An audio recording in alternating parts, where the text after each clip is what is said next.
welcome to the Game Before the Money podcast, celebrating pro and college football history.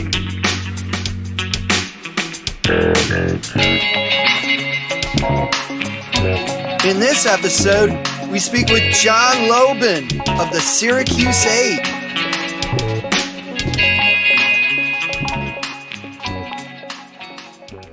Hi, everybody. Welcome to the Game Before the Money podcast. I'm Jackson Michael, author of the book, The Game Before the Money, Voices of the Men Who Built the NFL. It's an oral history of pro and college football, and it's available on Amazon.com and published by the University of Nebraska Press. This year marks the 50th anniversary of the Syracuse 8 being suspended from the Syracuse University football team. The group made 4 basic demands and staged a brief boycott during spring practice and were later suspended for the entire 1970 season.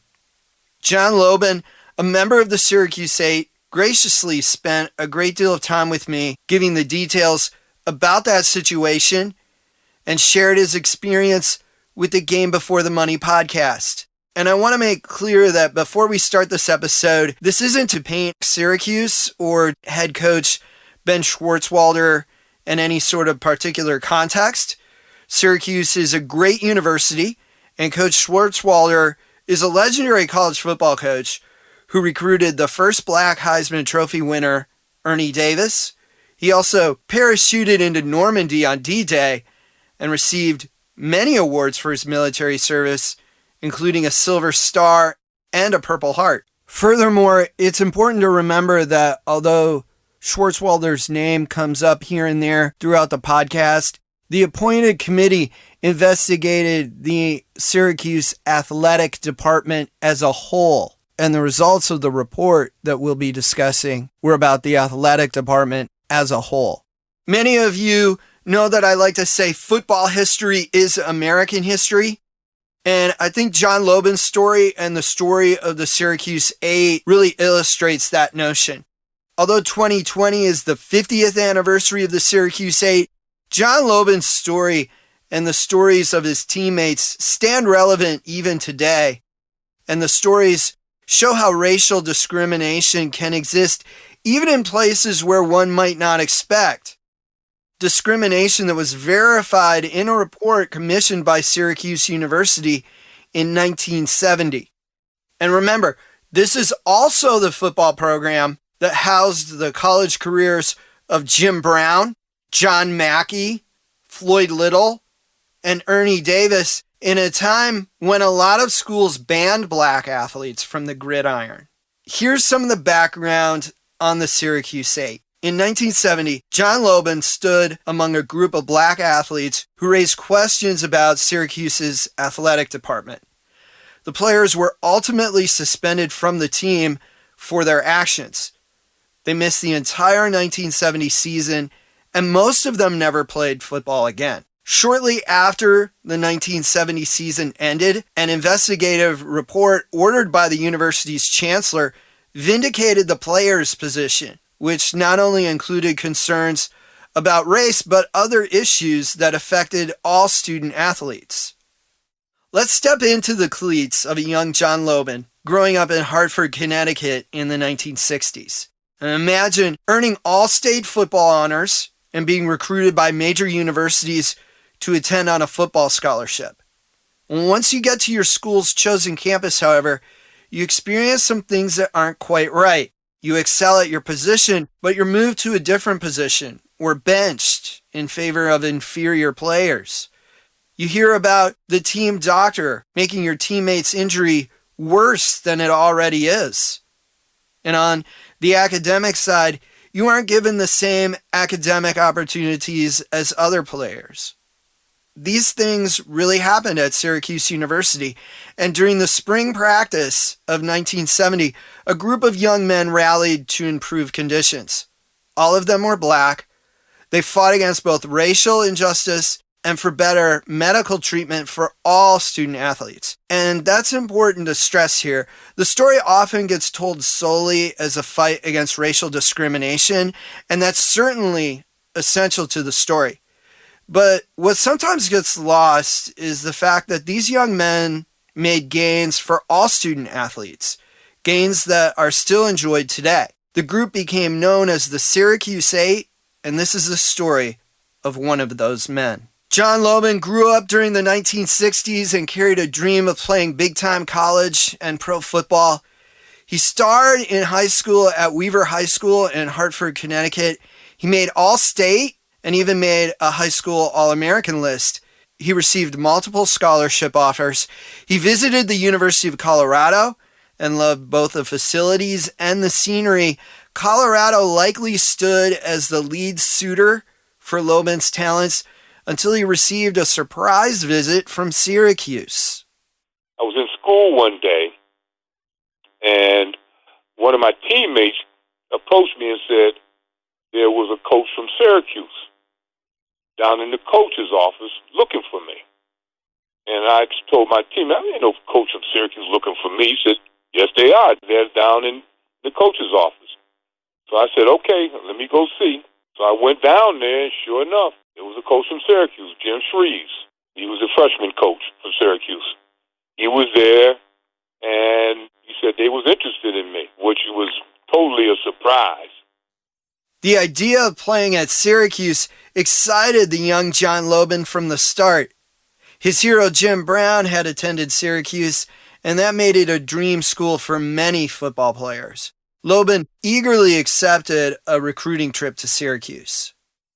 I met someone there who was being recruited by them as well, and that was Greg Allen. We were there for the weekend, and we didn't know each other because Greg was from Plainfield, New Jersey, and I was from Hartford, Connecticut. But within 48 hours, we hit it off so well. At the end of the weekend, you go see the head coach, Ben Swartzwater.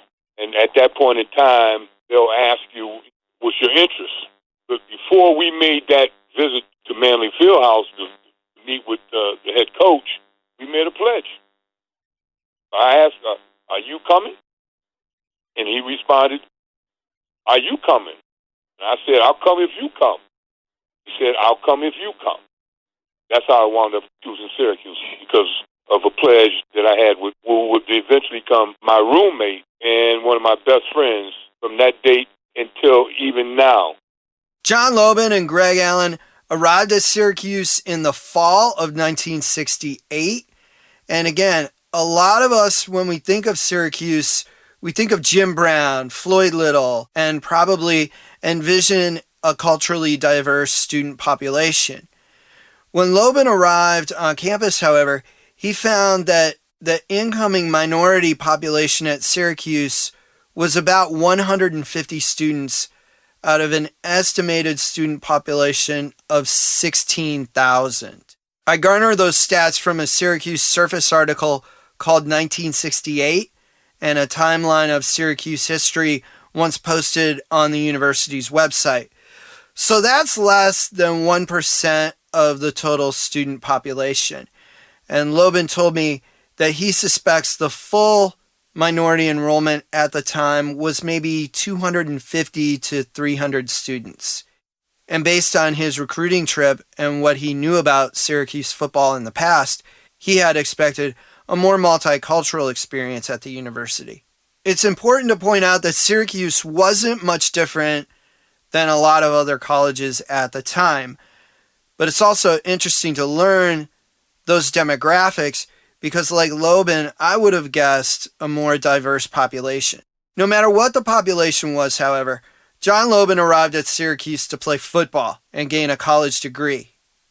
Those of you who are regular listeners to the podcast or have read the book, The Game Before the Money, certainly know that back in the 1960s, college freshmen weren't allowed to play varsity football. Schools had freshman teams. Lobon made his mark and quickly adjusted to his role on the freshman team. Syracuse originally recruited him to play linebacker, but moved him to center. John tells us the story. I played both ways in high school. I played offense and defense. I was offensive center and a middle linebacker. I was recruited at Syracuse as a defensive player. They brought me in for defense as a linebacker. What happened was the center that they had recruited, he was, I want to say, probably maybe like 5'7", 5'8" the most. And he outweighed me. He was like about 230. But he was too short for the quarterback, who was like about 6'3", and I'm 6'2". So they said, John, we need you to play center. I said, look, it's your dime. I'll play wherever you want me to play. So I played offensive center my freshman year. That year's Syracuse freshman team dominated its competition. We went undefeated. We were 5-0. We beat Army, Navy. We beat Buffalo, Cornell, and Colgate. We only played 5 games. I believe we had a dynamite freshman team. We just felt that we could play this game. Lobon excelled at center on the freshman team. He played linebacker one day during a scrimmage against the varsity on a day when another player was absent. Let's just say John Lobon made a real impact that day. One of the Syracuse 8 at that time was Al Newton. It's now Alif Muhammad. I hit him so hard that it actually stopped the entire practice.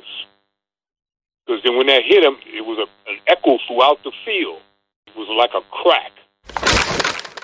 And everybody looked and wanted to see what happened. And then they realized that it was me hitting Al. I stopped him in his tracks. I used to wear my helmet low. When I hit him so hard, it actually came down and broke the skin on my nose. John shares with us a story about that play that his teammate Carl Lombardi told him years later at a team reunion. That was called the defining moment of the freshman team. Carl said to me, John, your nose is bleeding. And he was telling the story. And he said, John just took his hand, put it up on his nose and wiped away the blood and called the next defensive set. John was playing middle linebacker. In those days, that position was like the quarterback of the defense and called the defensive alignments in the huddle. There's another part to this story, however, that John's going to share with us now. Schwarzwalder thought that if a play was a fluke, they'd call it again. They figured that freshman year, and I got lucky, okay? So they called the same play and got the same results. I hit him again. Al told me, he said, when I went back to the huddle, Schwarzwalder asked him, he said, you let a freshman hit you like that? And Al said to him, Coach, he can play. That's the last time I ever played middle linebacker. So that's something to keep in mind throughout this story. Lobon never got a chance to play middle linebacker again, even though he clearly made an impression on his coach and his teammates. In fact, the play earned him the nickname Lobisky. His teammates combined Lobon with Nitschke after Packers hard-hitting middle linebacker Ray Nitschke. That's the kind of impression that John's play made. One of the 4 points the Syracuse 8 eventually made was the need for more clarity and consistency about knowing and having roles on the team. Black players were often shifted around the depth chart and moved to different positions. Here are 2 examples from a Daily Orange article that covered a Council on Student Life meeting in February of 1968. A spokesperson for the team stated that black players were, quote, overloaded at certain positions and had to compete against each other for playing time. That resulted in fewer blacks being on the field at any given moment. And you'll want to remember that little note as we go further into the show. Another example given at that Council of Student Life meeting in February of 1968 was about a player being denied a road trip. He played a certain position all week, and then a coach abruptly changed his position to one that was already filled for the road game, And then that Monday, the coach in question shifted him back to his original position. John Lobon gave personal accounts of how he and his teammates were affected by these inconsistencies. He told me that during his freshman year, the coaches projected what players on the freshman team might start as sophomores on varsity. They predicted 2 were good enough. One was a defensive tackle who was later a first-round draft choice for the Baltimore Colts, and the other was John, predicted to start at center. That's not what happened, however. Syracuse started a center much smaller than John and moved Lobon to a third position, defensive end, a position he'd never played before. Here's where we need to rewind the tape machine and put football into the 1960s into context. John's going to do that for us right now. It's something that, they may not want to talk about, but it's the reality. There were 3 positions that black ball players didn't play: quarterback, center, middle linebacker. I played 2 of those 3 positions. Like you said, the middle linebacker is the quarterback of the defense. The center is the quarterback of the offensive line. So I would be the one that would be dictating what the blocking assignments on offense would be and what the defensive sets would be on defense. I would be controlling that. They were considered thinking positions. We couldn't think. That was the perception. But they were also positions where you barked out the call. What they didn't feel comfortable with, they couldn't feel as though a black ball player should be yelling at white ball players. Again, this isn't a singular situation happening in America in the 1960s. Those of you who have read the book, The Game Before the Money, know Garland Boyette's story. Garland was the first black middle linebacker in pro football in 1962 for the St. Louis Cardinals, a few years ahead of Willie Lanier at that position. Garland shared about the hate mail he received about how black players shouldn't be in a position to tell white players what to do, and other hate mail questioning his intelligence. And to add to what John said about playing center after he broke down the responsibilities a center has at the line of scrimmage that many of us fans don't know about, I got to sit down with legendary San Diego Chargers center Courtney Hall at his Southwest Conference Hall of Fame induction, and he told me about the assignments he'd call before plays, and even said he occasionally told quarterback Stan Humphries to call timeout if a blocking scheme wasn't going to work. And now here's something a lot of you might not have known or even thought about. The first African American to play center in the NFL is generally thought to be Ray Donaldson. He was drafted by the Baltimore Colts in 1980. Dolphins great Dwight Stevenson was drafted the same year and started in 1981. Now, those of you who followed the NFC Central in the 1970s might remember Larry Terry played center for the Lions in the late 70s. And Pro Football Reference shows that Sylvester Croom played 1 game at center for the Saints in 1975. Hopefully that'll give you a better historical perspective of the center position. And now John's going to give us a little more historical context on football rosters during this time. Once again, I'd like to point out this isn't to single out Syracuse, because Syracuse could be considered one of the more progressive football programs at that time. Syracuse never had any more than maybe 4 black ball players at any given time on the entire team. A lot of people don't realize that. They think there was a lot more black ball players. There was only no more than 4 on average on Syracuse football program at any given point in time until we arrived in 1968.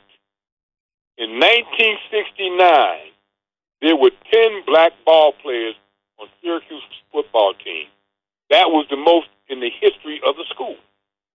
So at that point, when we had 10 black ball players on Syracuse program in 1969. In 69, there were 5 of us starting. That's the most starters on the field, like I said, at any given time in Syracuse history at that point. Lobon also spoke about a suspected agreement called the twofer rule. He said that unwritten rule had been in place for many years and placed a quota on how many blacks could be in a game at any given time, and that number being 2. Lobon said this applied to all sports. At the start of the 1969 football season, Syracuse won 3 out of their first 4 games, including a convincing 43-7 win at Wisconsin. John talks about the significance of that game in Syracuse history. In 1969, there were 5 of us starting. That was the most in the history of the school. They had to get back to that twofer rule.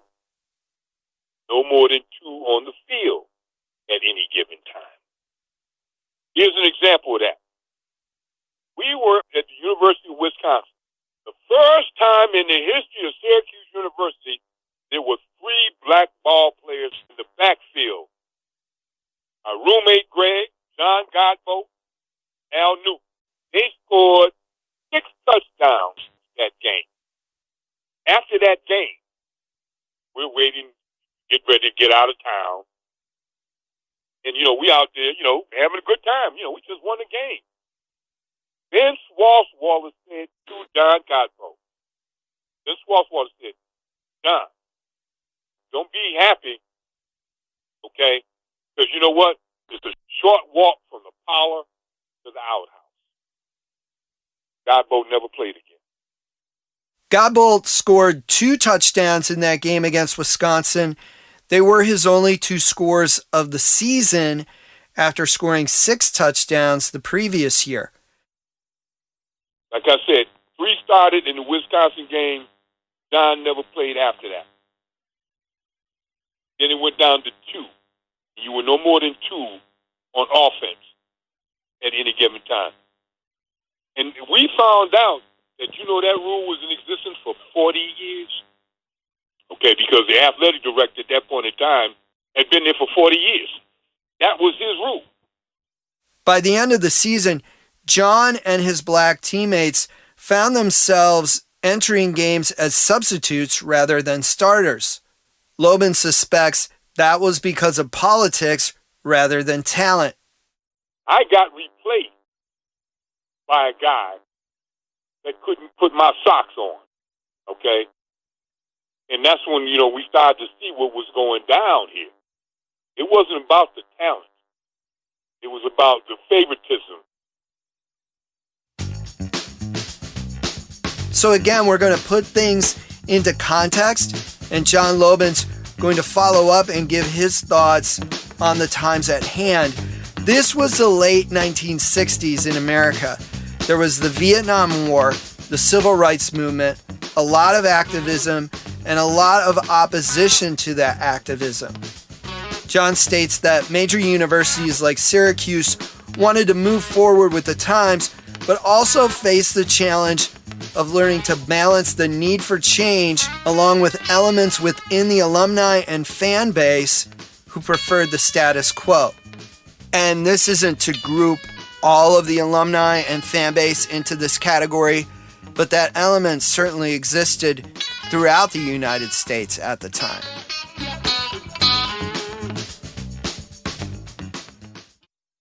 Martin Luther King just was assassinated in 1968, and Robert Kennedy was assassinated as well. We were in a cultural change at that point in time, in the late 60s. So, and then, there was a lot of conversation about the lack of minorities attending majority white universities, where you needed to let more black athletes and students attend those environments. So we were trailblazers at that particular point in time. That's why that number went from, like I said, 4 to 10. because the change was coming, but the universities were not prepared for that. They was not prepared for what I would say was the culture shock. The fans and how the student body, how are they going to react? How was that going to be received by the fan base? And to be truthful to you, well, Syracuse was not prepared for that. In 1969 is when they replaced me with a player that I knew and everybody knew he wasn't better than me. That's why I said this wasn't about football. This was about culture. Okay? And culture was not prepared for that many black athletes to come into a program that didn't sit well, as I think they believe, with the fan base. They would accept a few, but they wasn't going to accept a whole lot. So now we've got a good historical context for the social mores at the time. Now, there's more to this story than race, but race, of course, was certainly a large part of the equation. But John and his teammates were about to stand up for some things that all student athletes enjoy today. Syracuse ended the 1969 season at 5-5.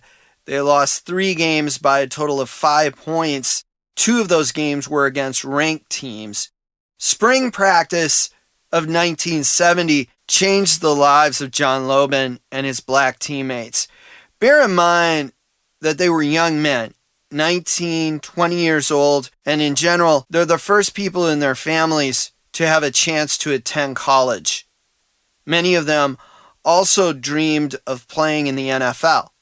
So when these men challenged the problems at Syracuse, problems that were acknowledged by the university in December of 1970, there was a lot at stake for them.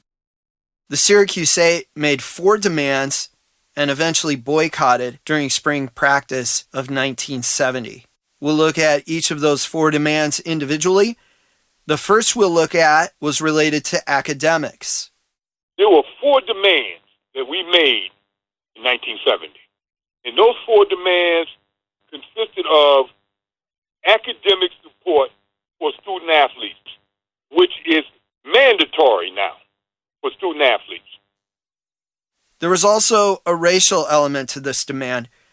John points out one example of how his white teammates received better academic support. The white ball players had academic advisors. We were given student advisors. When you go away on away games, you leave on a Friday. So you miss that day of classes. So in order to catch up, you got to be brought up. And so they had academic advisors. We had student advisors. A second demand dealt with the medical care football players received. Here, the Syracuse 8 again made advances that improved conditions for all college athletes across the board. We requested optimal medical care for injured players. Normally, you would have an orthopedic or somebody a part of your program. The medical doctor that we had for Syracuse at that time was a gynecologist for the football team, a gynecologist.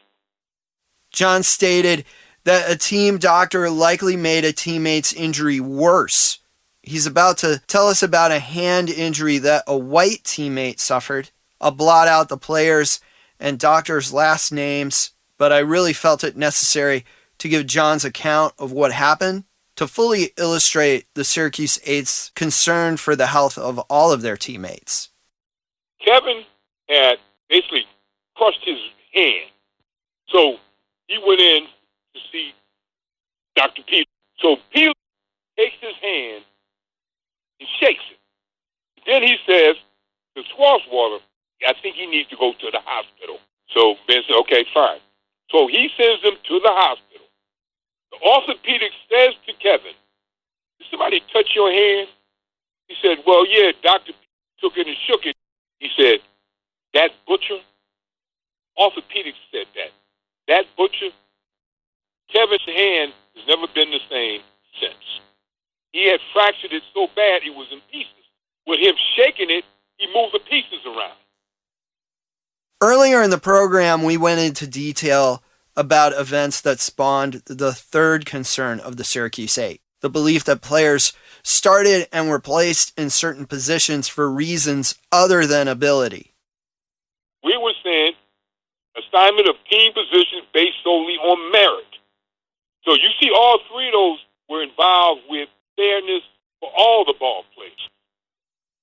John noted that some players had sponsors.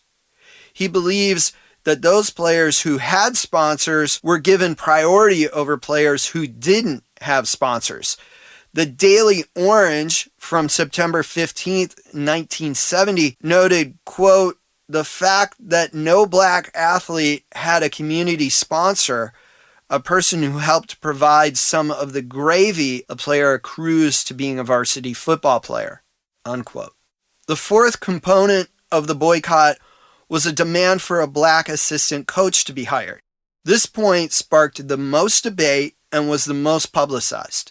Before John speaks about that, I'll provide some background and a few names that you should know in college football history. Harvard hired former All-American William Henry Lewis as an assistant coach in 1895. He's thought to have likely been the only black assistant in the Ivy League and probably the entire country. He later became the U.S. Assistant Attorney General under President William Howard Taft. He's also usually credited with coming up with the idea of the neutral zone at the line of scrimmage. He was an assistant at Harvard from 1895 through 1906. A fun fact about Lewis's tenure as an assistant coach, Harvard won back-to-back national championships during that time. In the 1960s and going into the 1970s, black assistant coaches in NCAA football still proved exceedingly rare. Les Richardson coached receivers at Wisconsin, and Frank Gilliam was an assistant at Iowa. Both were hired in the mid-60s and are generally regarded as the first two black assistant coaches in NCAA history. There may have been a few others before them that I wasn't able to find, but the point is, the hiring of a black assistant coach in big-time college football in 1970 was a jolting idea to many onlookers. And the reason why we went that way was because we felt that a black coach would be able to express our concerns. That's what blew the whole damn thing up. John adds that one of the concerns that the players felt a black assistant could help with involved name calling. John gave a PG-rated example for the podcast of the name calling, which was later confirmed in the university's report. There was a lot of misuse of words. We were called boy. When we tried to tell the coaches, don't call me a boy. Call me by my name. You know who I am. Hey, boy, come over here. At that point in time, boy had negative connotations to it. I'm just giving you the light side. We would call other things too now, okay? But I'm going to try to keep it polite here. Coach Ben Schwartzwalder responded in at least two ways to the notion of hiring a black assistant coach. John Lobon tells us of a comment Schwartzwalder made. Schwartzwalder made the comment, I looked for one on the way home, and I looked for one on the way back to school, didn't find one. That was his response to, you need to hire a black coach. Schwartzwalder also said he'd bring Floyd Little into spring practice as a coach, and I can hear some of you already scratching your heads because Little was about to enter the prime of his career with the Denver Broncos. He tried to say that Floyd was going to come in as an acting coach. Floyd comes to Syracuse every year to do his taxes. That's why Floyd was in Syracuse. Floyd wasn't there to be an acting coach. Floyd was in the area because that's where he had his taxes done. It was shortly after that the Syracuse Eight decided to boycott spring practice. This was obviously a big story in the local media, and certainly Ben Schwartzwalder was and still is a legendary coach in Syracuse history. He did have a huge advantage on how the media portrayed the situation. And it's certainly worth pointing out there aren't too many coaches at any level who would want to be told who should be on their coaching staff. But again, remember, a primary goal of asking for a black assistant coach was to help communicate better with the coaching staff and athletic department. So the Syracuse 8 turned to another Syracuse great for help in resolving the issues. We were the outcasts. We were the bad guys. We were called malcontents, troublemakers. That's how we were labeled because of the mere fact we were asking for something that we felt that was pertinent to our career. We needed somebody that we could communicate with because, you're going to tell a coach, don't call me no boy. What you think going to happen? You ain't going to play no more. So a lot of stuff we had to hold back on. We didn't feel comfortable with it, but we had no advocate to explain to them that, certain things you just can't say anymore, okay? We were on the forefront of, this is not acceptable. We don't find it acceptable that you think you can just blatantly just call us anything you want to call us. So at that point in time, we called for Jim Brown's assistance. Asked Jim, could he come in and mediate for us? And Jim said he would. Keep in mind, again, these are 19, 20-year-old men who dearly want to play college football and dream of playing in the NFL. Jim Brown spoke with his former college coach, Ben Schwartzwalder, on the players' behalf. He said to Schwartzwalder, you need to sit down and talk to these young men because they're making a whole lot of sense. Schwartzwalder said, I don't need to sit down and talk with nobody. I'm the coach. Brown and Schwartzwalder were unable to resolve the situation, and John Lobon shares with us something that Jim Brown shared with them. He told us, he said, look, I'm going to tell you guys right now. He said, if you go through with this, your chances of going to the next level ain't going to happen. This is still during spring practice in 1970. The school asked the Syracuse 8 to come back to practice and to resolve things within the athletic department. John tells us what happened when they returned. And they said, go back to the team and start the practice. We go back that day, and when we get to the practice field, now we're told that we're academically ineligible. That summer, Schwartzwalder actually hired a black assistant coach. His name was Carlman Jones. He was 24 years old and recommended by Florida A&M's legendary Jake Gaither. You can learn more about Jake Gaither in the Coach Jake Gaither 5 Minutes of Football History episode of the Game Before the Money podcast. A September 28th, 1970 Sports Illustrated article stated that Syracuse Chancellor John Corbally had ordered Schwartzwalder to hire a black assistant coach as quickly as possible. A September 1st, 1970 Daily Orange article quoted Carlman Jones as saying all he wanted to do was coach, but then found himself in the middle of a racial crisis of which he was unaware. That article stated his official role was offensive line coach on the freshman team. John Lobon told me that at one point, the Syracuse 8 were asked to sign documents saying that if they boycotted practice again, they could be ejected from the team. At the same time, a group of white players threatened to boycott if the Syracuse 8 were reinstated. John and the rest of the Syracuse 8 asked if those white players had to sign the same document. When the university responded no, the group refused to sign. Greg Allen was invited to return to the team in the fall after initially being suspended. John shares with us how his roommate responded. One player got invited back to play. That was my roommate, Greg Allen. And Greg said, what's that mean for the other ball players? He said, no, it's just you. Greg made the biggest sacrifice because he says, well, if they're not going to come back, then I'm not coming back. Throughout this time, each man had to make his own decision whether to leave school and give up hope or stay in the fight. We all made an individual choice. There was no one person leading us, okay? Because we all had our own lives. We made individual choices. In the season of 1970, when we boycotted, there were 10 black ball players on the team. 2 of the players chose to go back and not boycott. I was raised by a single parent, my mother. If I didn't get a scholarship, most cases I would probably been in Vietnam. Because if you didn't go to school, you're going to Nam in those days. So I'm on the phone with my mother. And I said to my mother, I said, Ma, I don't know how much more of this I can take. Because, we were called everything but the child of God.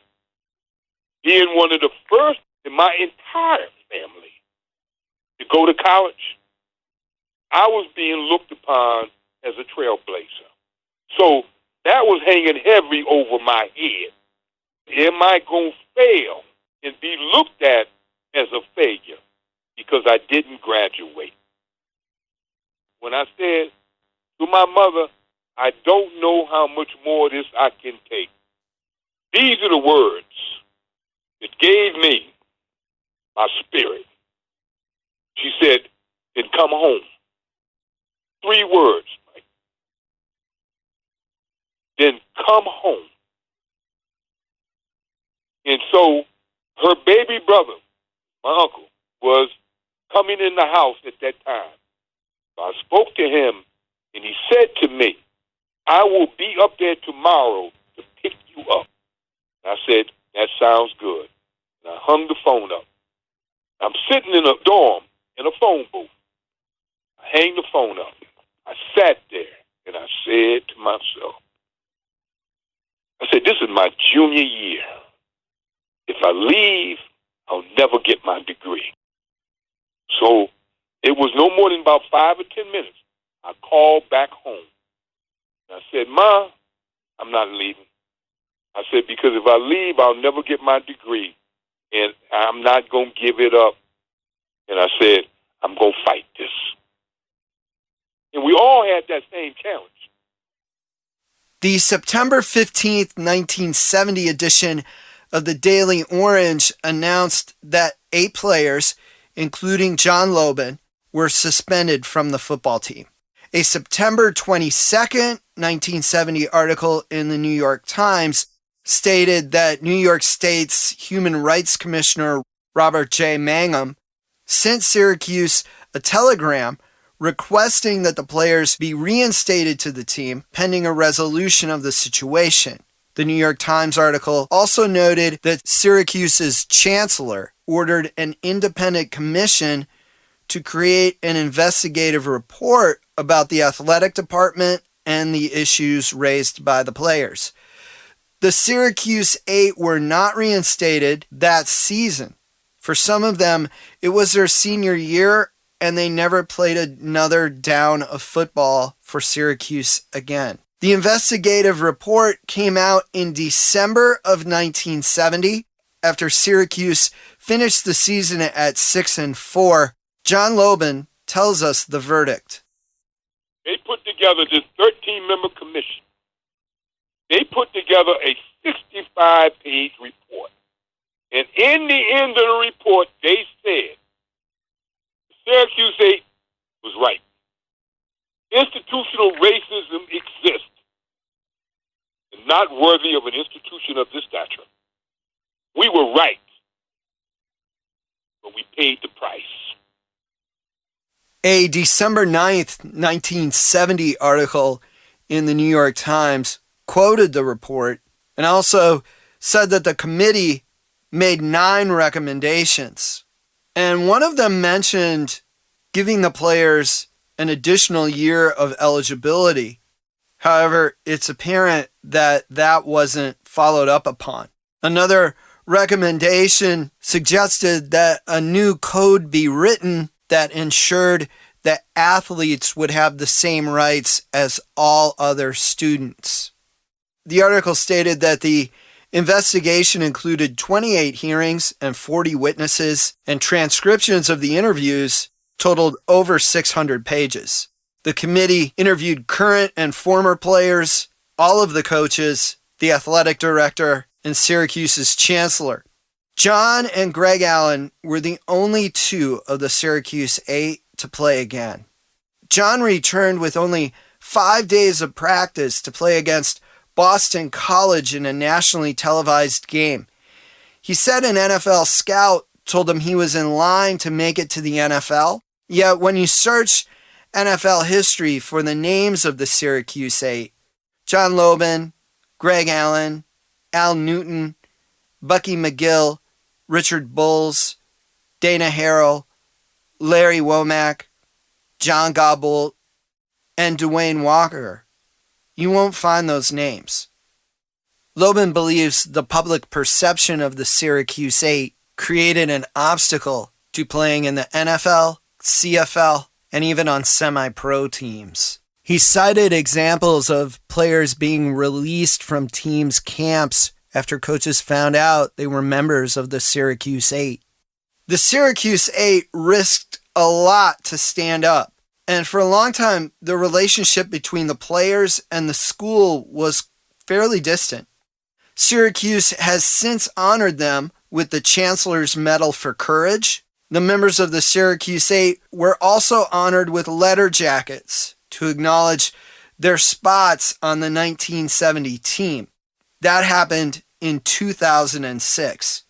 Lobon says he holds no animosity and feels a deep connection to the university.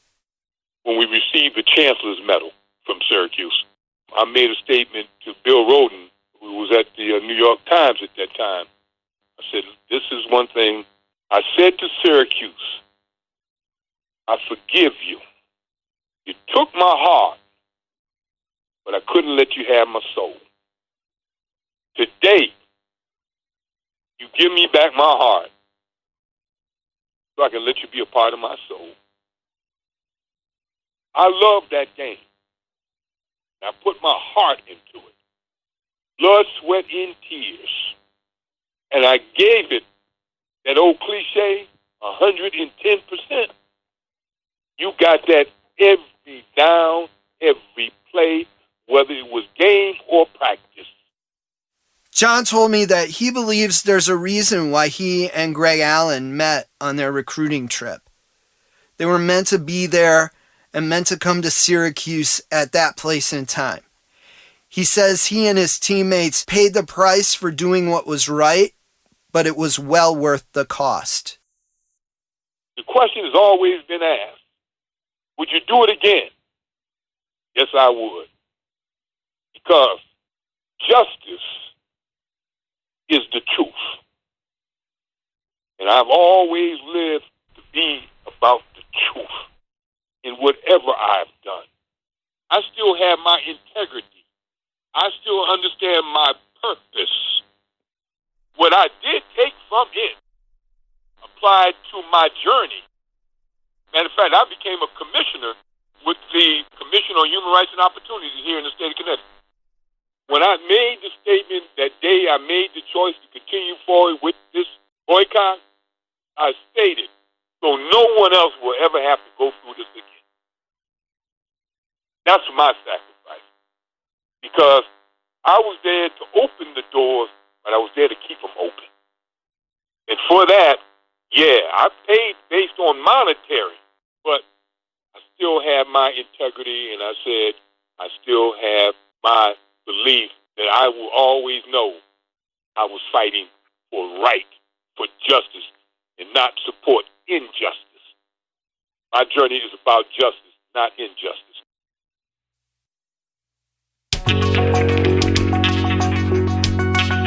A special thanks to John Lobon for interviewing for the podcast and sharing his incredible experience as a member of the Syracuse 8.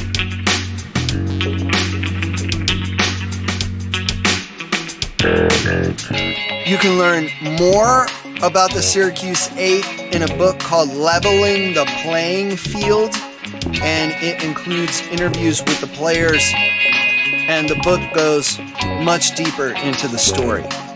That book is available on Amazon.com, as is the book The Game Before the Money. Thank you for listening to this episode of the Game Before the Money podcast.